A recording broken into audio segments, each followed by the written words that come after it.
įrašą kaip. Tai va. Sveiki visi, kurie šiandien susirinkote. Noriu pakviesti jūs į mūsų pokalbių susitikimą. Tai šiandien kalbėsiu su savo kolege Reda Ražukienė, būsto paskolų, subsidijų ir visais kitais susijusiais klausimais su paramomis specialistė. Gal galėtum, Reda, trumpai save pristatyti? Sveiki visi, mano vardas yra Reda Ražukienė, esu finansų specialistė, mano, kaip sakau, smėlio dėžė yra paramos, paskolos ir visi finansiniai saugikliai būtent mano klientams. Su paramomis dirbu gan nemažai, jau beveik 3 metai, 3-4 galbūt metai.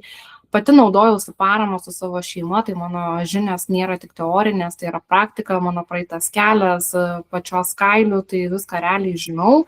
Kiekvieną dieną dirbu su paramomis ir matau, kaip žmonės jomis nesinaudoja, nes daug ko nežino, žino klaidingai, žino negerai. Tai va čia šiandien mes daug ką ir pasiaiškinsim, pasidomėsim, panalizuosim žmonių kalba, kas būtent visiems priklauso ir kokios tos paramos gali būti. Tai va, tai Kristina, tada perleidžiu jūs, sakykite, kas domina, kur man link kurios pusės krypti, pradėti. Tai Reda, girdėjau, kad yra būsto parama ir nuomos kompensacija. Taip. Apie paramą tai girdėjus. O kas yra ta nuomos kompensacija? Dalinės nuomos kompensacijos iš tikrųjų dauguma nežino ir dauguma nesinaudoja. Kas yra dalinė nuomos kompensacija? Tai kai jūs naudojatės būsto nuomą ar nuomojatės būstą, jeigu sutartis yra oficiali, kitaip sakant, jinai yra įregistruota registrų centre, yra galimybė naudotis dalinę kompensaciją, kai savivaldybė padengia bent jau dalį nuomos. Reiškia, turiu praktikoje moterį, tai yra vieniša mama auginanti vaiką, jinai už nuomą mokėjo tikrai nemažai, tai yra 550 € kiekvieną mėnesį. Pagal jos pajamas mes pasižiūrėjome, kad netitinka kriterijus, tai yra pajamų ir turto lubas, kur yra valstybės nustatytos, kad naudotis dalinės nuomos kompensacija. Ir mes pateikėm prašymą, supildžius visus dokumentus, savivaldybėje padengė per mėnesį 310 € kompensacijos. Tai reiškia, jinai už nuomą moka apie 140 € vietoj 550. Kompensacija yra pervedama jos asmeninė sąskaita, jinai su pinigais gali daryti, ką nori. Ar pasidengti nuomą, ar pasidengti mokesčius, ar kažkokiam savo reikmėm paskirti tos pinigus. Čia jau man neaktualu, nieks nežiūri, bet dalinę nuomos kompensaciją galima naudotis iki tol, kol jūs gausite būsto paramą. Kai gavus būsto paramą, jau bus ta dalinė nuomos kompensacija nutraukiama.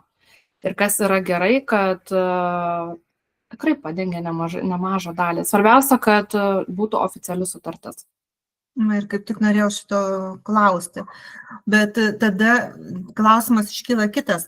Jeigu yra nedidelės pajamos šeimoje ir jie gauna kompensaciją už nuomą, bet kaip jie tada gali dėl tos kompensacijos būsto paramai pretenduoti? Ar ten nebus to kito laiptelio, kad pasakys tau stop? Ne, dalinė nuomos kompensacijos pajamų ir turto lubos yra vienokie skaičiai. Dėl paramos būstų įsigyti yra ne viena paramų rūšis. Vienoje paramoje yra vertinamos pajamos ir turimos turtas, kitoje paramoje nėra vertinamos nei pajamos, nei turtas. Tai va čia reikia žiūrėti pagal pajamas, pagal viską, į kurią paramą šeima geriau pretenduotų. Ir pretenduoti tą, kur yra pajamų ir turto lubos, kur gali įsigyti būstą visoje Lietuvoje ir tikrai čia nesipjauna, nes paramai kuo mažesnės pajamos, tuo geriau. Kuo didesnės pajamos, geriau yra dėl paskolos, tai yra bankų. Aš dar kažką pridėsiu, nes ateina į pokalbį. Tada kiek realiai į rankas padengia nuomos kompensacija didmiestyje ir regione? Ar tai yra kažkokių skirtumų? Ne, skirtumų nėra, yra vertinamos pajamos ir pagal pajamas yra žiūrimas nuomos kaina. Tai čia iš tikrųjų labai individualu. Nėra taip, kad jūs ten gaunat 500, mokat 500 eurų nuomos, atlyginimo gaunat 1100 ir viskas, taip nubraukta, jūs gausite 300 eurų kompensacijos. Taip nėra. Priklauso ir nuo asmenų skaičiaus, ir nuo kompensacijų kitų, kurias gaunate, ir nuo vaiko pinigų, viskas sumuojas, viskas žiūrima, kai ką galima nurašyti, kai ko negalima nurašyti ar ne, kai kas skaičiuosi, kai kas nesiskaičiuoja, bet kiekviena situacija iš tikrųjų yra labai individuali. Vienai merginai sutvarkiau nuomos kompensaciją, jinai gauna tik 60 eurų, viena mama gauna 310 eurų, kita klientė, kad ir kaip juokingai iš tikrųjų skambėtų, abi pasijokėm, nes jinai pati pildėsi dokumentus, jinai gauna tik tai 11,50 eurų kompensaciją. Sakau, abidvi pasijokėm juokingai, bet vis tiek kažkokia ta kompensacija. Tai čia labai labai individualu ir reikia sužiūrėti kiekvieną situaciją skirtingai ir tiksliai. Ar apskritai naudinga naudotis tą kompensaciją, ar net nepradėti tų dokumentų kelti, nes gausite 10 eurų ir jums ten nieko nepadėti.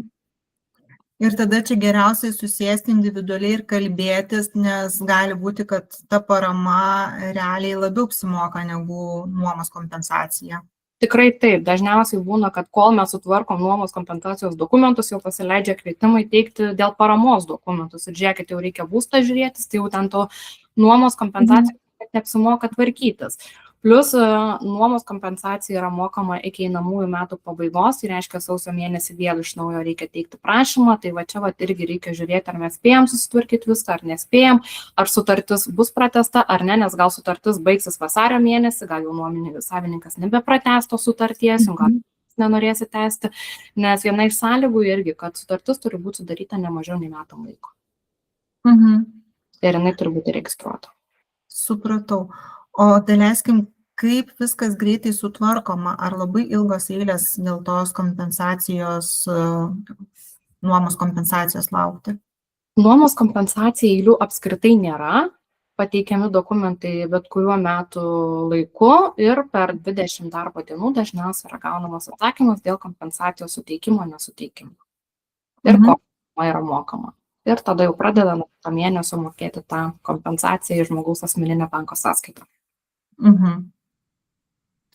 O dabar dėl pačios būsto paramos. Kokios dažniausiai pasitaiko klaidos, kai žmonės kažką ten galvoja, dėliojasi, bet paima ir netenka tos galimybės į paramą? Kažką praleidžia galbūt? Dažniausiai viena iš tų pirmųjų klaidų yra, kad žmonės pirmiausia nusiperka būstą, o tada galvoja, gal aš galiu paramą gauti atbulinę datą ir sumažinti paskolos likutį. Bet šitaip yra neįmanoma, jeigu žmonės nori naudotis paramą, tai čia yra auksinė taisyklė, kaip mes sakom. Pirma, susitvarkom paramos dokumentus, palaukim tų kvietimų, kada juos bus galima teikti, kai gaunate atsakymą teigiamą arba neigiamą. Tuomet jau mes kreipiamės į banką su išsirinktų būstų ir žiūrime, kaip ten toliau viskas vyksta, jau bankas koordinuoja, ar ne? Eigoje, aišku, galima žiūrėti būstą, rinktis, žiūrėti, kas patinka, kas nepatinka, vykti į apžiūras. Jeigu jau yra žinoma data, kada bus galima teikti paraiškas, galbūt galima ir rezervuoti tą būstą. Bet aš visą laiką sakau, kol neturite pažymos ir jeigu neturite savo sutaupyto pradinio įnašo, nerezervuokite būsto. Nes jeigu prarasite avansą, tai šakės, ar ne? Jeigu turite sutaupytą pradinį įnašą ir jūs bet kokiu atveju perkate tą būstą, tai viskas tada gerai. Galite tada ten paramą lauksite, nelauksite, rezervuoti, mokėti avansą. Bet jeigu jūs neturite avansą ir parama jums dengia tą visą pradinį įnašą, tuomet nerezervuokite, kol neturite atsakymo teigiamo iš savivaldybės dėl pažymos suteikimo. Aš tai gal paantrinsiu šitų klausimų, visada sakau, jokių rezervacijų, kol nėra užtikrintumo. Nes turėjau atvejį, kai mes pralaukėm vieną kartą dėl subsidijos 10 mėnesių. Tai gerai, kad geranoriški buvo pardavėjai ir jie pratęsė tą sutartį, viskas gerai, bet iš kitos pusės tu stovi eilėje ir nežinai, kiek ta eilė pajudės. Kaip greitai įkris tie pinigai paramai, subsidijai, tarkim, ir kur tas strigimas gali būti. Ir jeigu žmonės įmokės avansą, gali būti, kad pardavėjas reikalauja čia ir dabar, aš noriu 2 mėnesių bėgyje jau visų pinigų, nes noriu kažką pirkti kitą, o žmonės puikiai suvokia, kad galbūt atsakymą gaus tik tai po pusmečio pateikę dokumentus, nes jie turi laukti, kiek suprantu. Taip.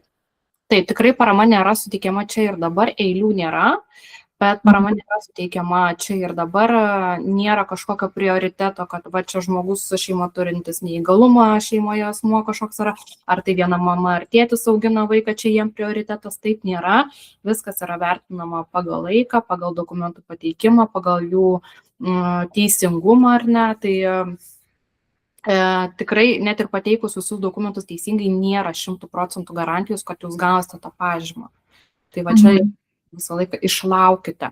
Kitas variantas, ką sakau klientams irgi, jeigu jau tas būstas yra jūsų svajonių namai, jau net nenorite nieko vertinti, žiūrėti, vykti kitur, kalbėkitės dėl nuomos. Galbūt leis kas išsinuomoti būstą, sakykime, metam laiko, jeigu šiuo etapu negaunate jūs paramos, galbūt kitu etapu pavyks tą paramą gauti, ar ne? Jeigu nepavyks paramos kitu etapu gauti, gal per metus jūs pradinį įnašą susitaupysite bent jau, ar ne? Bet kalbėtis išsinuomoti tą būstą, kol jūs gausite paramą. Gaunate paramą, tuomet perkate. Bet vėlgi, galite atsimušti sieną, kad galbūt nesusitaupysite to pradinio, o gal ir susitaupysite. Bet, dažnai mano klientam šitas variantas tinka, patinka ir tikrai turiu kelis praktikoje žmonės, kurie įsinuomavo būstą. Ir va praeitų etapų, kai buvo neseniai čia Liepos 28 mėnesį kvietimai paskelbti, jie gavo paramą ir nusipirko tą nuomojamą būstą. Ir dar toks esminis pastebėjimas, aš kaip su klientais pardavime nekilnojamo turto dirbu, dažnai pastebiu, jog jie nieko nežino apie tas paramas. Subsidijos. Ir toksai, kad būtų kažkur didesnis žinomumas tos pačios paramos, daugelis išgirsta pirmą kartą, būna nustebę. Ir iš tikrųjų dabar dėl tos paramos gal tu galėtum įvardinti, ar jinai, pavyzdžiui, irgi riboja ten žmogaus amžių, nes subsidija tai riboja. Taip, abi paramos iš esmės jos ir vienodos ir skirtingos. Kokių jūs panašumų turi? Abiejais atvejais parama galioja iki 36 metų. Tikrai labai dažnai girdžiu klientų sakančius iki 35, iki 34 metų kažkada, aš nežinau, kurie tai išgirsta ir kur tą informaciją skaito ar kas jam pasako, bet jeigu vienam iš sutuoktinių sueina 36 metai, jie paramą dažniausiai negali naudotis, nebent yra išimčių.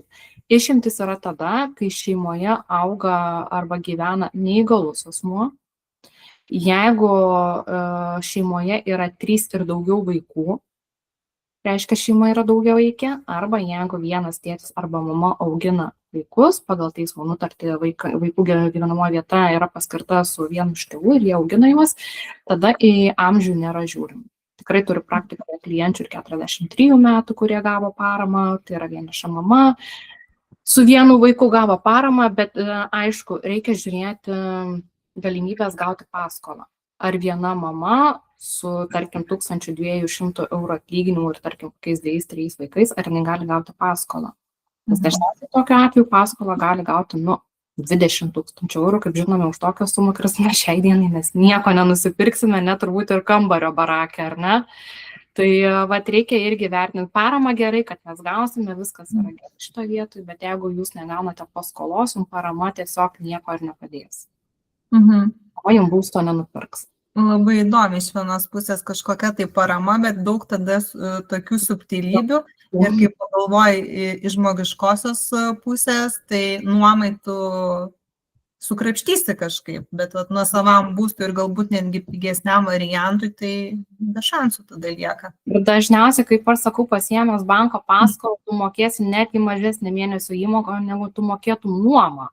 Nes tikrai yra visų mano klientų, kur moka nuomą ten 5-6, kartais net ir 700-800 eurų, o paskaičiavus jiem paimtą paskolą, tarkim, 80 000 30 metų, jie mėnesio įmoka būna ir 350 eurų, ir 300 eurų ir panašiai. Tai čia irgi grįžtam man gal į tą pusę, kad du dalykai vienas kitam priešinasi, kertas ir nesueina. Tai čia iš tikrųjų irgi yra neteisybė, bet taip. Reikia žiūrėti tikrai ne per vieną pusę, bet gali naudotis ir vyresni žmonės tą paramą.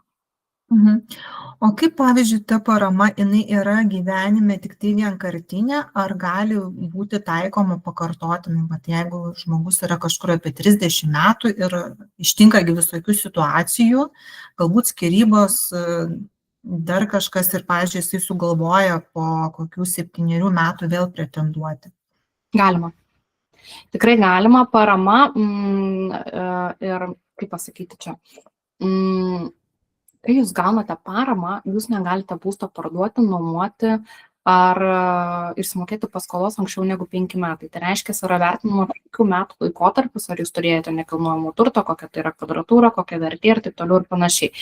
Jeigu pasinaudojus paramą, po 5 metų jūs išsiskiriat, ar ne, jau praėjo 5 metų laikotarpis, jūs dabar esate be nieko, palikote, sakykime, ten viską žmonai arba vyrui, jūs esate basas, viską, bet jūs turite galimybę gauti paramą, sakykime, susituokėte, vėl šeimą sukūrėte iki 36 metų, galbūt vaikas gyvena su jumis, esate vienišas tėtis arba vieniša mama, tai jūs paramą galite vėl naudotis.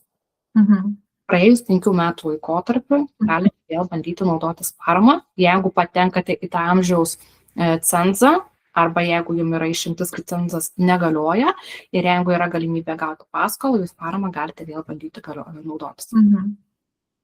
O tada, tarkim, jeigu atsitinka visokių situacijų, žmonės pasiema paskolas, ten paramas ir tų 5 metų intervalę paima, tarkim, išsiskiria. Tai kaip tada jie tą paramą privalo kaip ir grąžinti? Nes būstą, kaip suprantu, negali parduoti. Jeigu būstą bent vienas iš sutuoktinių pasilieka, tada paramos grąžinti nereikia 5 metų laikotarpį, jeigu tai nutinka po paramos paėmimo. Bet jeigu būstą bendrų sutarimų nusprendžia parduoti ir nei vienam iš sutuoktinių jisai nelieka, tada paramą grąžinti reikia. Atgal savivaldybę. Jeigu yra išnuomojamos oficialiai, reikia paramą grąžinti, aišku, jeigu tai yra susekama, kaip sakyti, ar ne, jeigu kažkas pasižiūri, pamato, tada paramą grąžinti reikia. Jeigu grąžinama anksčiau, tarkim, laimėjau ten aukso puodų ir noriu tą paskolą grąžinti po 2 metų, irgi paramą reikia kartu grąžinti. Aišku. Mes visą laiką šnekam apie šeimas, o kokia yra galimybė tą paramą gauti ir vienišam asmeniui, neturinčiam, tarkim, vaikų, sutuoktinio? Su pavieniais asmenimis yra taip. Jeigu žmogus augo globoje iki 18 metų ir jeigu žmogus turi neįgalumą, jisai irgi gali naudotis paramą iš karto, pildyti dokumentus. Jeigu dokumentų pakvietimą yra, kaip sakyti, priimami, viskas yra gerai ir užtenka biudžeto, yra išduodama pažyma ir tada žmogus gali pirkti vienas būstą, bet tada parama dengia nuo 53 000. Nes, pavyzdžiui, jeigu šeima perka, ar ne, būstą, daugiavaikį ar panašiai, tai parama dengia iki 87 000 eurų sumą. Jeigu tai yra vienas asmuo perkantis būstą, tada parama dengia iki 53 000. Reiškia, jeigu būsto kaina yra maksimaliai 53 000, jam pradinio įnašo savo lėšomis turėti nereikia, nes jam viską padengia parama. Jeigu vienas asmuo nepatenka nei vieną iš išlygų, pas jį nėra nei neįgalumo, ačiū Dievui, kai tai būna, ar ne tikrai, ir jeigu žmogus nėra augęs globoje iki 18 metų, jis tiesiog sveikas, turi tėvus abudu, bet jisai nori naudotis parama, iš karto parama jis idėja naudotis negali, bet jisai gali dėtis tokią kaip vadinamą žymą, tiesiog pasižymėti, kad jisai dokumentus pateikė, kad jisai tą paramą užsifiksavo ir ateityje, kai tas žmogus jau sukurs šeimą, bus pasiėmęs, sakykime, užsideda varnelę, pasiema žmogus paskolą, visą pradinį įnašą turi savo, pasidengia, gyvena tam bute ar ne, ir ateityje sukuria šeimą, suranda arba žmoną, tuomet jisai gali atgal vėl kreiptis į savivaldybę ir pasinaudoti paramą nuo tų 53 000, gauti 15%, susimažinti paskolos likutį. Čia gali nutikti ir po metų, ir po 3, ir po 5. Bet, sakau, jeigu asmuo sveikas be globos iš karto nepasinaudos, gali dėti žymą. Jeigu asmuo yra su neįgalumu arba augęs globoje iki 18 metų, paramą gali naudotis iš karto. Jeigu atitinka kriterijus. Atitinka. O daleiskim, jeigu yra šeima su vaikais, tai kuo didesnis vaikų kiekis, tuo didesnė parama, ar kaip yra? Maksimaliai iki 3 vaikų, kaip sakau, tikrai žmonės sako, o turiu 3 vaikus, pasigimdysiu dar ir 4 ir 5, man čia bus parama labai didelė visą. Sakau, ne, dėja, jums paskolos vaikai neišmokės. Nebus taip, kad jums visą paskolą vaikai ten išmokės. Iki 3 vaikų. Gali būti ir 4 ir 5, bet didžiausia paramos suma yra 30%. Tai 30% yra suteikiama, kai yra daugiavaikė šeima, viena mama arba tėtis augina vaikus, šeimoje yra neįgalus asmuo arba kažkuris iš šeimos narių augo globoje iki 18 metų. Tokiom šeimom yra suteikiama maksimali 30% parama iki 26 100 eurų. Supratau. Ir kaip minėjai, suma iki 80. Iki 87 000 parama padengia visą pradinį įnašą. Gali padengti, ar ne? Bet jeigu suma viršyje 87 000, tuomet pradinį įnašą nuo viršijančios sumos reikia turėti savo lėšomis. Tai gali būti 2000 eurų, bet gali būti ir 10 ir 20 000 eurų, priklauso nuo būsto kainos. Taip. O kaip, daleiskim, vis dėlto yra didžioji dalis, kur nesantuokoje gyvena, kaip tada jie tokioje situacijoje gali pretenduoti, jeigu yra partnerystė tik tai? Ne, reikia šeimos statuso, reikia sutuoktinių sąrašo kad būtų susituokę, netinka partnerystė. Būna tikrai situacijų, kai, tarkim, yra žmona, yra vyras, bet yra vaikas iš praeitos santuokos, ar ne, kuris gyvena su tėčiu. Tai tokiu atveju gali tiesiog kaip viena mama naudotis arba vienas tėtis paramą, nesvarbu, kad jie gyvena kartu, bet nėra įregistruota santuoka, tai gali jie naudotis tą paramą. Tai kaip sakau, jau jeigu planuosite santuoką, tai jau turi tada būti po visko. Supratau.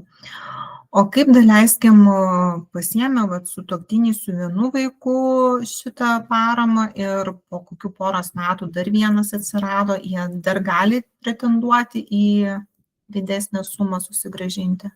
Taip, jeigu abiem tėvam yra iki 36 metų, sakykime, kaip pavyzdys dabar šeimai yra 30 metų abiem sutuoktiniam, turi vieną vaikutį ar 2 vaikučius ir tarkim iki 33 metų, kol abiems sueina, gimsta 2 ar 3 vaikas, tai jie dar gali gauti po papildomus 5%. Susimažinti paskolos likuti. Vėlgi dokumentai yra teikiami papildomai, tai nėra taip, kad automatu paims ir perves, nes savivaldybė pamatė, o šeimoje gimė vaikas, reikia jam pervesti dar 5%, ar ne? Ne. Vėl laukti kvietimų, vėl reikia pildyti dokumentus ir tada yra suteikimi papildomi 5%, kurie yra pervedami į banką ir sumažina paskolos likutį, perskaičiuojama yra mėnesinė įmoka ir paskola. O kaip, daleiskim, žiūrima į tai, kad, tarkim, žmonės turi jau kažkokio turto, tai galbūt paveldėję kažkokius sklypus arba kokių močiučių butus, bet tiesiog kituose miestuose jų ten vertė galbūt visiškai menka vertė ir faktas, jeigu jie gyvena kokiam Kaune, Vilniuje, nesikraustysi kažkokį Pakruojį, tarkim, ne? Tai o šiuo atveju kaip tada jie gali pretenduoti, ar pirmą turi kažką galvoti su tuo nekilnojamu turtu, ką padaryti? Tikrai turiu praktikoje ne vieną šeimą, kuri turi nekilnojamo turto, tai yra paveldėjimas ir žemės sklypai, ir miškai, ir gyvenamieji pastatai, ir sodai, ir mokyklos, ir visokio kitokių paskirčių. Tai visų pirma, ką reikia žiūrėti, tai yra kvadratūra. Naudingo ploto, ar ne kvadratūra, ar jinai viršyje ar neviršyje. Jeigu per kvadratūrą viršyje yra kiti niuansai, kurių kalbama individualiai, ką galima daryti, ar ne. Jeigu kvadratūrai viskas yra tvarkoj, kiekvienam asmeniui gali tekti ne daugiau nei 14 kvadratų gyvenamojo ploto naudingo. Jeigu ten, tarkim, paveldėtas yra koksai butas, kur 5 asmenų šeima, ar ne, sakykime, gyvena ir turi mama paveldėjus ten kokį butą, kur kvadratūra yra tik 20 kvadratų, ar ne? Tai tokiu atveju viskas yra gerai, per kvadratūrą jie palenda paramai gauti, bet tada reikia žiūrėti vertę, nes yra pajamų ir turto lubos. Jeigu tas turtas, sakykime, viršyje lubas ir tas buto kaina šiai dienai registrų centre yra nurodyta ten kokia 40 000, plus jie gal ten turi dar kokį žemės sklypą ar sodą ir ten viršyje tos lubos, tai tada Bandom, aišku, žiūrėti per kitą vietą, senesnių metų išrašus galbūt imti, kur ta vieta mažesnė parodyta ar ne. Reikia žiūrėti per visas vietas. Tikrai būna niuansų, kai mes, kad ir vertė viršė, pasižiūrim, kad galim dar sutvarkyti. Bet būna jau tokiu atveju, kai nieko negalim padaryti, bet viskas yra žiūrima konsultacijos metu. Nėra taip, kad duokit man dokumentus, mes juos pateiksim ir žiūrėsim, ką savivaldybė pasakys. Galbūt gal ne. Realiai mes jau žiūrim vietoje ir pasakom, praeisit arba nepraeisit. Tai yra labai daug niuansų, kur tiesiog konsultacija tam reikalinga, jog viską išgvildenti, kiekvieną tą popieriuką, nes savivaldybė vėl kitoks tikrinimas. Aš apie savo klientų šeimas iš tikrųjų turbūt žinau daugiau negu jų artimieji, artimiausi žmonės, ar ne? Tikrai su kai kuriais klientais labai artimai bendraujam ir tikrai yra labai daug sudedamųjų dalykų, kurie net nesiryžtų sakyti savo šeimos nariam, kad vienas ar kitas dalykas įvyko, bet kad aš jiem galėčiau padėti, man tikrai viską reikia labai artimai žiūrėti, nes bent vienas kažkoks nuklydimas, neįskumas gali kainuoti tikrai nemažus pinigus ir visą tą paramą. Tai kaip sakau, kuo atviresnių būstė, tuo daugiau aš jums galėsiu padėti. Jeigu kažką nuslėpsite nuo manęs, tai arba per paramą, arba per paskolą mes tiesiog nepraeisim. Supratau. Dar išgirstu tokių užklausų laiks nuo laiko, nes dirbu tikrai irgi su lietuviais emigrantais, kai jie nori po tos emigracijos ne 1 metų sugrįžti į Lietuvą. Ir realiai norėtų pasinaudoti kažkokiam tai paramom, bet ar jie turi tą galimybę aplamai? Ar užsieniečiai gali pasinaudoti paramą, ar ne? Lietuviai užsieniečiai. Lietuvių emigrantai. Turiu praktikoje tikrai ne vieną šeimą gyvenančią užsienyje, kuri nori naudotis paramą, kuri pasinaudojo paramą ir galiu pasakyti, kas svarbiausia yra, kad deklaruota gyvenamoji vieta būtų Lietuvoje. Visų šeimos narių. Tai čia irgi vėlgi reikia kalbėti individualiai, ar turi kur deklaruotis, ar planuoja grįžti, kada planuoja grįžti. Galbūt čia viskas yra gerai, paramą jie gali gauti, bet vėl galim strikti prie paskolos. Kokią valiutą gauna atlyginimą, kokią šaly gauna atlyginimą, kur jie dirba, ką jie dirba, kiek laiko dirba, ar sutartis yra terminuota, ar neterminuota. Tikrai vėl yra daug sudedamųjų dalių, ką reikia išsiaiškinti. Paramą taip, yra galimybė tikrai gauti, bet ar skolą. Suprantu, dažniausiai būna ir pas mane ne viena užklausa tokia, dirbu užsienyje, kaip man gauti paskolą Lietuvoje. Bet jau čia suprantu, bet kokiu atveju reikalinga individuali konsultacija, nes priklauso ir nuo valstybės, juk ir nuo darbo sutarties, kokia ta alga ir aplamai po to kyla klausimas, jeigu grįžimas visam laikui, tai bankas tikriausiai žiūri, o iš ko tu po to gyvensi? Ar ne? Bankas žiūri ką? Paskutinių 6 mėnesių arba paskutinių metų laikotarpio. Banko, jeigu jūs nebūsit smulkus klientas, jisai tiesiog tą turtą pasiims savo, ar ne? Tai jau čia, kaip sakau, nenori, bet tie pinigai iš kažkur atsiranda. Tikrai, kai pakalbam kartais su buvusiais klientais, atrodo, kai teikiam paramos dokumentus, jie centą jau prie cento dėja, grikius kruopas valgė, kad tik tai gautų tą paskolą, kad tik tai viskas būtų gerai. O po metų laiko kartais būna susirašom su klientais, sakau, kaip jums sekasi, kaip jūs gyvenate. Tikrai būna kartais nemažą tą paskolą klientai pasiema, kaip sakau, šoka aukščiau bambos, rizikuoja, sako, žinokit, gerai. Nežinom iš kur, bet tie pinigai natūraliai ateina. Tiesiog, dirbam daugiau, mažiau išleidžiam, galbūt kažko savo neleidžiam nusipirkti, pataupom, nevažiuojam į keliones ten, kur labai norėjom, ar ne, bet mokam ir dar susitaupyti sugeba. Ne, bankas nežiūri, ar jūs mokėsit ar nemokėsit, bankas žiūri, ar jūs šiai dienai galite gauti, o jeigu būsit nemokus klientas, tai jūsų tiesiog būstų bus galimai titių. Tie, kurie ruošiasi grįžti, tai turėtų nedaryti to aklai, viską susirinkau daiktus, parvažiuoju ir tada einu dėl paskolos kalbėti, bet realiai turėtų kreiptis pirmą čionai į bankus, pakalbėti dar dirbant tenai, jog būtų viskas...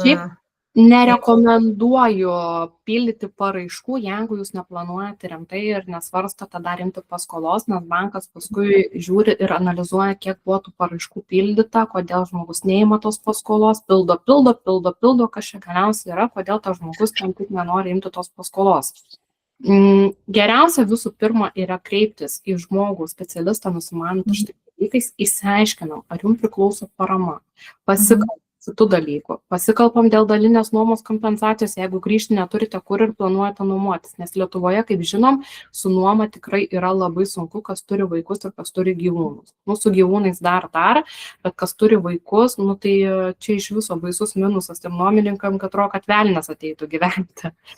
Jeigu neturit kur gyventi, tai tada pas šeimos, pas artimuosius, kiek jūs laiko ten planuojate gyventi, nes, kaip žinome, su uošviais nieks nenori gyventi ir tada žmonės galvoja, tai gal man tos paramos sulaukti, kol aš gyvenu užsienyje paskolą, jeigu yra galimybė dar dirbant užsienyje Lietuvoje paskolą gauti, ar gal jau ta parama čia bus už 2-3 mėnesių, tai gal aš pakentėsiu pas tos uošvius, pas tos tėvus, gausiu tą paramą ir iš karto pirksiu, arba tiesiog ieškotis būsto, kol tu dar gyveni užsienyje. Išsinuomoti ir žiūrėti, gal tu gausi tą kompensaciją dar dalinę nuomos ar ne. Tai tikrai mes labai daug kalbam su klientais, valandą, 2, kartais 2,5, įsianalizuojam tą situaciją ir priimam tą geriausią sprendimą, ne čia ir dabar, bet po kokios savaitės ar mėnesio netgi. Tada jau sako, mes liekam čia, bandom Lietuvoje teikti paraiškas, pasižiūrėsim, ar gausim paskolą, arba gerai mes ieškom nuomotis, tada bandom dalinę nuomos kompensaciją tvarkytis, pažiūrėsim, kas čia gausis, arba ne, viskas noriu namo, gyvensiu pas tėvus, lauksiu, kiek reikės. Visko būna. Taip, tikrai pritariu ir daugelį tikrai glumina tas dalykas, yra jaunos šeimos, tikrai nori grįžti, nes ne pyragą ir tam užsienyje, bet tokia nežinomybė, jeigu žmonės pragyvenę tikrai ne 1 metus, jie atitrūkę nuo mūsų įstatymų yra. Taip. Ir tikrai susitinku klientų, kai sako, mes nuėjom į banką pakalbėti ir aš dažnai po to suprantu, kad jiems dingsta visas noras ten nuėjus. Taip. Būna kaip ir nuėjau savivaldybę dėl paramos pakalbėti. Neina pas specialistą, bet eina tiesiai į savivaldybę. Ir dažniausiai ateina susinervavę, niekas man nepriklauso, arba ten mes kažką turim užpildyti. Tai bet tam ir yra specialistai, kurie dirba ir tuos dokumentus paruošia. Nes tos instancijos, kurios prižiūri, jos tikrai tau nepadės taip, kaip specialistas išanalizuoti, kas tavo naudai yra. Aš kaip visą laiką sakau, Kristina, sėdi savivaldybėje žmonės, gauna fiksuotą atlyginimą ir nuo jų to atlyginimo nepriklauso, ar jie padės žmonėm, ar nepadės žmonėm, jie savo sėdės, savo tą arbatėlę šiltai gers, šiltoje vietoje sėdės ir jiem dzin, ar tu ten tas. Tikrai turiu šeimų, daugiavaikė šeima, kuriai pasakė, kad parama nepriklauso, nors iš tikrųjų priklauso. Turėjom situaciją su kolegė, kai tik atsirado dalinė nuomos kompensacija, ne tik gal 1,5 metų buvo praėję, kaip atsirado buvo dalinė nuomos kompensacija, bet mums reikėjo susižinoti daugiau niuansų.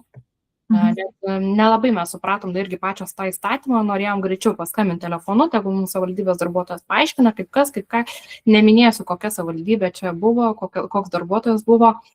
Mes paskambinom savivaldybę ir sako, tokios paramos apskritai nėra. Mes taip sėdim su kolega, kaip nėra, mes atsivertę įstatymą, skaitom, kaip jūs sakot, kad nėra, labą dieną, 1,5 metų, kaip šita parama egzistuoja, jūs mums sakot, kad nėra.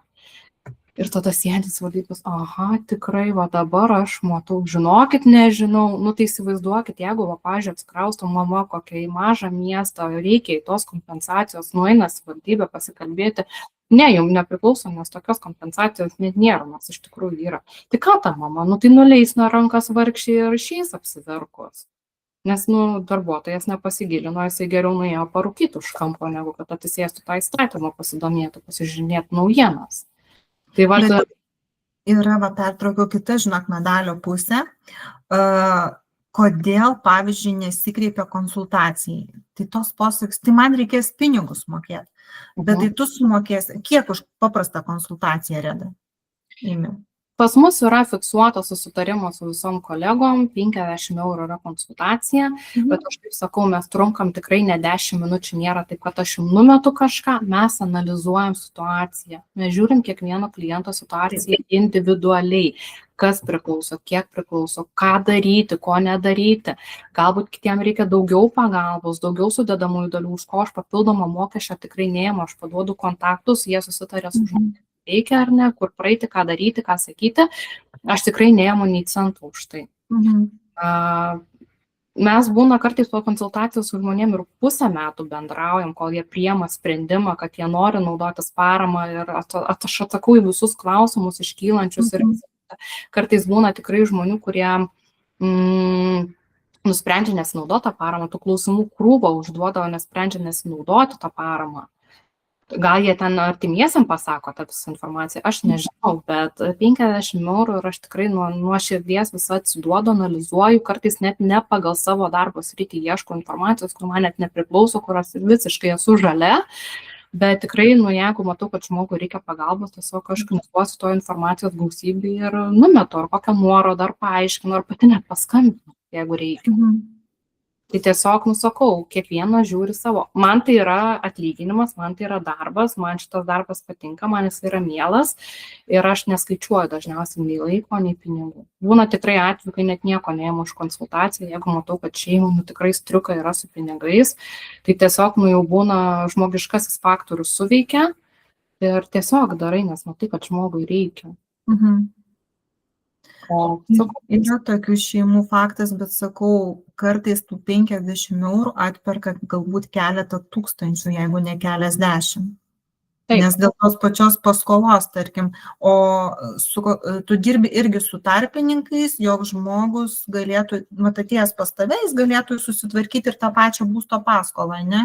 Taip, mes turime savo partnerių, su kuriais dirbame, kurie sutvarko visus dokumentus dėl paskolos, kas liečia, ne mano varikliukas yra paramos, aš sutvarkau viską su paramom, kas liečia kompensacijos paramos, o kas liečia paskolas, mes jau turim savo partnerius, duodam kontaktus, aišku, jeigu matome, kad kažkas neaišku ar dar kažką, mes jau tada su tais partneriais jau įsikišam, kalbam ar ne.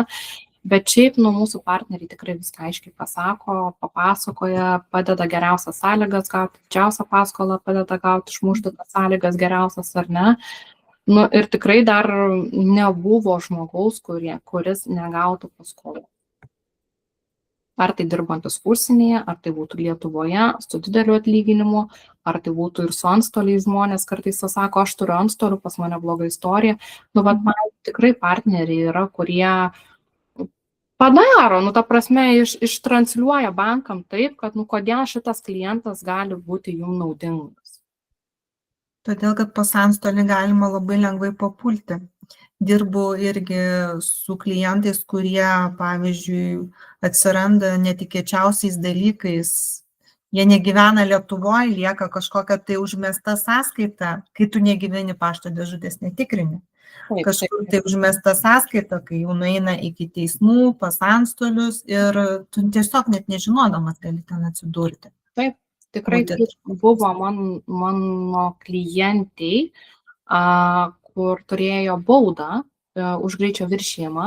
Ten ta bauda pasirodo per VMI sistemą reikia tikrinti, ar ta atėjus bauda ar ne, o ką. Nematė tos baudos, nematė, kad ten nufokinta. 3 mėnesius nesumokėjo jos ir jai pradėjo įgrasinimų. Kita klienta buvo irgi pats bankas padaręs klaidą, kad ten buvo prieš kokius 5 gal metus, dabar bijau sumeluoti, 60 eurų skola, o banko darbuotojas netyčiai rašė 6 000 eurų skolą. Kai jisai ėmė iš banko paskolą, jisai tik tada įsiaiškino, kad pas jį yra 6 000 eurų skola, kol paskui viską išsitransliavo, bet pasirodo, ten 60 eurų buvo. Košmaras, ko tik tai tikrai nebūna mūsų darbuose. Smūgiai gauti čia tokiais dalykais. Tikrai daug žmonės sužino, imant paramą, tikrai žmonės daug sužino, nes tikrai visiems sakau, pasižiūrėkite savo kredito istoriją prieš viską. Būtinai pasižiūrėkit. Tai yra, kur ir Tele2 įmonė buvo prirašius nesąmonių skolų vieniem klientam, kitiem Omnitelis buvo skolų prirašęs, pasakau, pats bankas 6 000 eurų žmogui paaišė, kiti baudos nesusimoka už greičio viršijimą. Nu ir va dėl tokių visokio atrodo, kad tik smulkmenų tu gali negauti paskolos. Tau atrodo tai nereikšminga. Va, kaip, pavyzdžiui, pas mane irgi yra situacija, kad mano mašina vairuojama yra užrašyta ant vyro. Visos baudos jam eina. Ir aš važiuoju kažkada ir jisai man sako, kur čia nusifotkinai. Ir aš tikrai nuoširdžiai nemačiau, kad stovėjo trikojus ir man blykstė vėja. Paskui kitą kartą rezervuotą vietą mašiną pastačiau ir vyras sako, kur čia pastatyti mašiną, 15 eurų baudą man. Bet pratinga žmona ant vyro viskas. Nu, bet Jis paskolos negaus, jeigu reikia. gerai, kad jisai pasižiūri, aš tai, pavyzdžiui, tikrai tas įsiblaškimas, važiuoju su kokiu klientu kalbė, ar ten apie kokią situaciją užsigalvoja, ar nepasižiūri tų ženklų, ar ten tų trikojų skubiai kokią konsultaciją ar kažkur.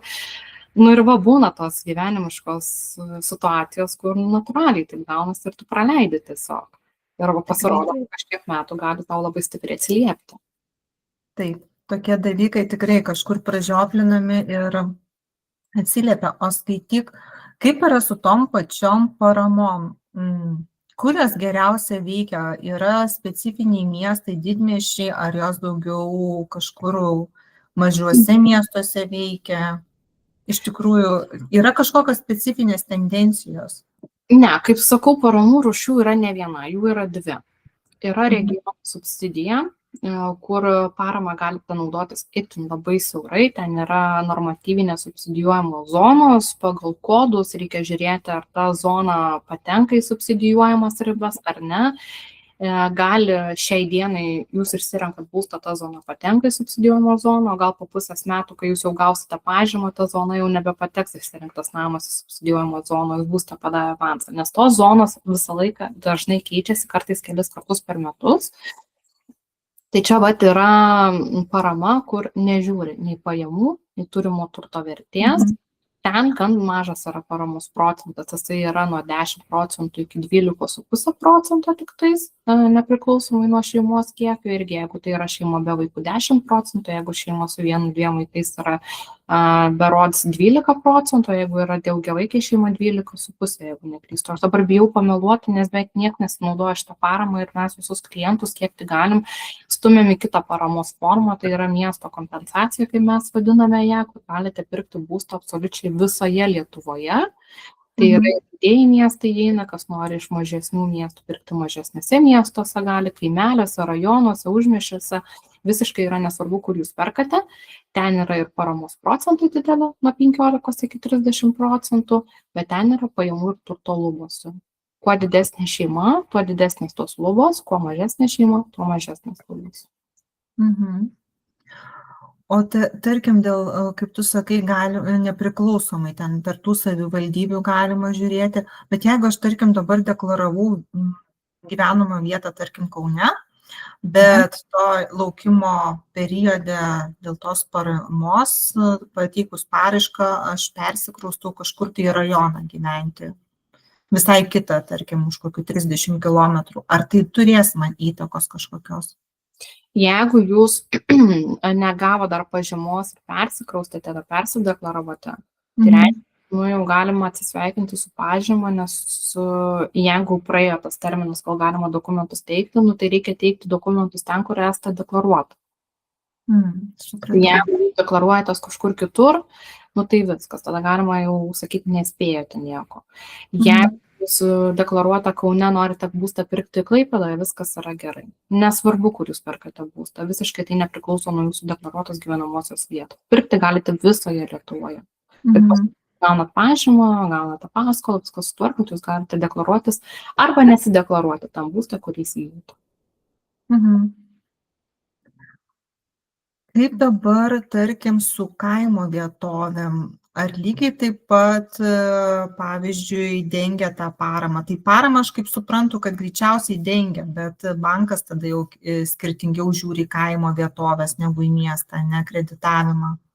Paramai nesvarbu realiai, ką jūs perkate ir kur jūs perkate. Jeigu jūs atitenka kriterijus, jūs gaunate tą paramos pažymą, bet jau tada su tą paramos pažymą jūs einate į banką ir jau nešate išsirinkto turto vertinimą, kur jau, kaip sakom, kredito komitetas sprendžia, ar jums duoti tą paskolą, ar neduoti būtent tam būstui, ar ne. Tai perkant su parama, kas yra svarbiausia, jeigu jūs norite, kad ta parama suveiktų iš karto, ne po metų, po 2. Tai būstas turi būti 100% baigtas ir turi būti būtinai gyvenamoji paskirtis. Tikrai būna, kai klientai sako, žiūrėkit, mes radom sodo namą, jisai atitinka kaip gyvenamosios paskirties ten paskirtį, sakykime, ten atrodo tualetas viduj, ten dušas viduj, ten ar ne jokio lauko tualeto, bio tualeto, kaip sakyt. Bet paskirtis, jeigu tai nėra gyvenamoji, jūs nepasinaudosit, nesvarbu, kad tas namas, kad ten ir rūmai bus, jūs nepasinaudosit. Arba būna, sako, va, mes gavom pažymą, sakė savininkas, va, tuoj pateiks dokumentus gauti tą paskirtį, kad pakeisti, ar ne, va, tuoj pateiks ir mes pakeisim, ar galima bus pirkti. Ne, aš sakau iš karto, jeigu įsirenkat būstą, žiūrėkit, kad būtų iš karto gyvenamoji paskirtis, jūs dokumentus man aš peržiūrėsiu, o ne tai, kad va, dar pateiks tik tais, nes tas paskirties keitimas gali užtrukti ir metus, ir 10 metų. O parama galioja nuo jos gavimo tik tai 4 mėnesius. Tai tiesiog natūraliai galite nespėti sutvarkyti dokumentų. O pratęsti galima dar? Šiaip įmanoma, jo, bet čia jau reikia irgi pildyti prašymus, viską ir jau čia ministerija sprendžia, ar galima pratęsti ar ne, bet tikrai ne vienam mano klientui yra pratęsti paramos pažymą ir mėnesių, ir 6 mėnesiam, bet čia labai irgi priklauso nuo situacijos išdėstymo, dėl ko ta parama yra pratęsiama. Ar dėl tavo pačios kalties, ar dėl bankų kalties, ar dėl ko. O dabar mes kalbam apie 100% baigtumą būsto perkamo, ar galima, ta prasme, pradėti statybas, nes, žinai, daugmaž sąmatą, kiek tenai tau gausis pastatyti, tarkim, namuką, ar galima tada, vat, neturint nieko, tik su ta idėja eiti, kad aš noriu tos paramos statybom, vis tiek paskola būtų mama. Galima statytis namą su parama, bet kreipiantis į banką būstas jau turi būti 45% baigtumu, tai reiškia pamatai, sienos, stogas ar ne, jau ta pati dėžutė turi būti pastatyta, būtinai. Ir tada jau kreipiamės į banką su visa sąmata prašyti tolimesniem darbam paskolos. Kaip ir su 100% baigtumo, parama dengia tik iki 87%. Įrengimui parama negalioja, reiškia visą įsirengimą. Reikia darytis iš nuosavų lėšų, tai reikia jau būti pasiruošus, turėti tos pinigus, nes parama įkris tik tada, kai būstas bus priduotas, kad jis yra 100% baigtas. Lygiai taip pat yra ir su 80-85% baigtumu, kai būstas yra, perkant tokį būstą, turi turėti įsirengimui pinigus ir kai priduosi, kad tas būstas jau yra 100% baigtas, tada parama įkris atbulinė data ir sumažins paskolos likutį. O kaip, pavyzdžiui, tie bankai tada žiūri į aplamai, kai žmogus ateina su parama, jie geranoriškai nusiteikia, ar vis dėlto kažkokių papildomų kabliukų būna? Šiaip didžioji dalis klientų, tikrai labai daug Lietuvoje žmonių perka su parama ir bankui iš tikrųjų, nekyla klausimas, kodėl jūs naudojatės paramą, ar jūs pinigų neturite, ar kas yra, gal jūs asocialūs, čia žinot, kartais žmonės tau prisideda kažkokius minčių, primastymų, kad gal čia į mane pasižiūrės kaip į kokį bedarbį ar dar kažką, ar ne? Ne, bankas tai vertina palankiai, tikrai jam neužkliūna, kad jūs paramą ten naudojatės, nes parama žiūri praeitų metų pajamas. Reiškia, kad gal jūs praeitais metais tikrai mažai uždirbote, už tai jūs galite naudotis tą paramą. Bankas žiūri paskutinių 6 mėnesių pajamas, tai gal per to 6 mėnesius pakilo pareigos ar dar kažką, gal jūs dabar koks esat padalinio vadovas ar ne ir panašiai, tai tikrai nėra, kad bankas jūs ten numestų iki plintusų, kad jau čia su parama, tai jau bus ten kažkoks nemokus klientas ar dar kažką. Ne, bankas labai palankiai žiūri, viskas yra tvarkoj, pradinį įnašą perveda ministerija per 4 mėnesius bankui ir viskas, paskola perskaičiuojama, sumažėja mėnesinė įmoka, ko pasakoje klientas gaunasi, mokus normalus klientas, kaip ir visi kiti. Supratau. O su ta, tarkim, parama ir subsidija lygiai taip pat yra sumokama po būsto pirkimo bankui? Taip. Ką dar reikėtų atkreipti dėmesį, pavyzdžiui, jeigu yra terminuota ir neterminuota sutartis, tai faktas, kad jie žiūri tik į neterminuotas, tai 6 mėnesius išdirbti, O jeigu, tarkim, yra nuosavas verslas, individuali įmonė, mažoji bendryja, kas dar yra, darbas pagal pažymą, kaip tenai skaitosi. Individuali veikla, mažoji bendryja, kas dar galėtų būti. Visos šitos, jeigu žmogus dirba ant savęs, tai bankas dažniausiai reikalauja 2 metų laikotarpio išrašų, žurnalų, visų ataskaitų, deklaracijų, įeinančių, išeinančių mokėjimų ir bankas tikrai labai rizikingai vertina tokius klientus.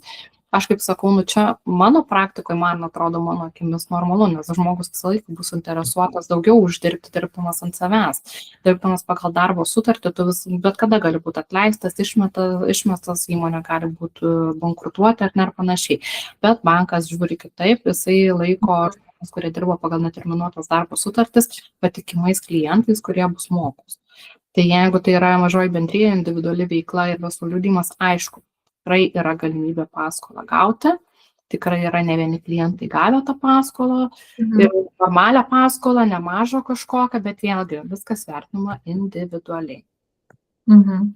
O kaip daleiskim, supildo žmogus paramai dokumentus ir jisai tam laukimo periode vis tiek eina tas laikas, ane, iki to patvirtinimo ir tarkim jam patvirtina viskas, mes tau paramą suteikiam, ir dar kartelis eina į bankas jau vetuoja, pasikeitė, tarkim, per kelis mėnesius gal kažkokią situaciją ir jis tau, tarkim, sako, šiandien mes tau paskolos neduosim, tai ką tada daryti su ta gauta parama, kur jau patvirtinta? Nieko, tiesiog, jeigu parama yra nepanaudojama, jinai grįžta atgal į biudžetą, arba jinai būna biudžetą, arba jinai yra perleidžiama kažkuriai kitai šeimai. O jeigu žmogus nori, gali pretenduoti į sekantį etapą, vėl gauti pažymą. Jeigu, aišku, atitinka visi kriterijai, ar ne, ir pajamos, ir amžių, šeima galbūt, ar ne, bet visą laiką sakau, pasižiūrėkite preliminariai skaičiuokliai pagal atlyginimą, pagal turimus finansinius įsiskolinimus, kiek jūs maždaug galite gauti paskolos, nebus ten viskas tikslu, nes net ir banko vadybininkas negali pasakyti 100%, kad jūs gausite tą paskolą, ateinat, ten banko vadybininkas, mes jums ten duosim, nes gale dienos viską priima kredito komitetas, kai visi dokumentai yra padėti ant stalo. Kredito komitetas sprendžia. Nebuvo dar tokios situacijos, kad neduotų paskolos mano. Ne, meluoju, buvo. Buvo klientam, kurie man melavo, kurie nepasakė tiesos ir tiesiog nuslėpė faktą, kad turi antstolių ir visą kitą, sakė, kad paskolą gauna, o kai jau gavo pažymą, jau turėjo pirkti, vis dėlto paskolos negavo. Atsisakė jiems suteikti paskolą. Tai per partnerius, aišku, mes greitai per 2 savaitės viską sutvarkėm su mūsų partneriais, jie pakalbėjo su bankais, visą kitą ten susitarė, davė tam tikrus, kaip sakyti, motyvus, kodėl jie gali gauti paskolą ir jie gavo tą norimo dydžio paskolą. Bet jo, tiesiog jeigu paskolos negauni, pažyma padedama į šoną ir galima bandyti kito etapo vėl teikti. Ką tu pabaigai dar rekomenduotumai, ką labiausiai atkreipti dėmesį ir kada maždaug šitos paramos, tarkim, paskelbimo datos? Kiek mes turime informacijos, tai šių metų pirmajam ketvirčio gale jau turėtų pasiskelbti, kol kas konkrečios informacijos neturime ir nieko negaliu pažadėti. Kiekvienam klientui, kuris tvarkosi per mane, tai yra informuojami jie individualiai. Niekur tai nėra, man asmeniškai šitos informacijos niekur neskelbiu, nes jeigu klientai eina per mane, jie manim pasitikė ir aš tik savo klientam visą tą informaciją galiu pateikti, ar ne? Bet ką aš noriu atkreipti dėmesį, kad nepagailėkit tų 50 eurų išsiaiškinti, nes tai gali būti nuo 13 000 iki 26 000 eurų parama. Ir kai atrodo tikrai situacija nepalanki, ne man, aš negausiu čia nei per kur, bandžiau, nepavyko, o turiu tikrai ne vieną situaciją, kaip patys bandė ir nepavyko, tai tiesiog pasikalbėkim, pasižiūrėsim. Gal jūs dokumentą netaip supylėt, gal jūs netaip supratot, gal jūs net ten nukreipė, nes tikrai žmonės pasitikė draugais, pažįstamais, dėdė, teta, kaimynė, kuri pasakys negaus ne tau ar dar panašiai, o pasirodo žmonės gali naudotis ir turėti to savo namus. Tai tiesiog, bandykit. Tikrai yra tų situacijų, kai atrodo neįmanoma, bet iš tikrųjų viskas buvo įmanoma. Supratau. Ačiū tau, Reda, už pokalbį. Dar žiūriu, prisijungęs Egidijus yra. Gal yra kažkokių klausimų, nes čia mes tai įrašą po to išsaugosim. Iš tikrųjų, Egidijus yra mano klientas. Labai malonu, kad prisijungė paklausyti. Tai iš tikrųjų, Egidijau, gal turėsite klausimą kažkokį, nežinau. Jeigu turite, galite klausti drąsiai.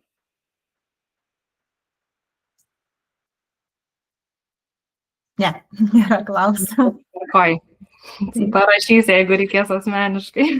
Tai va. Gerai, ačiū tau, Reda, už pokalbį. Ačiū už tą informaciją ir pasidalinsime mes po to ją viešai. Ir kviečiu tiesiog pasinaudoti, kviečiu tiesiog pokalbiui, nes aš pati dažnai matau jaunas šeimas, kurios gali turėti šitą galimybę, bet tiesiog informacijos toka. Taip. Informacijos, pagalbos toka yra ir, kaip visada sakau, tik tai tikslinga komunikacija mus nuveda į tikslą. Taip. Tai va. Ačiū tau, Reda, ir linkiu gražios dienos. Viso gero, iki pasimatymo.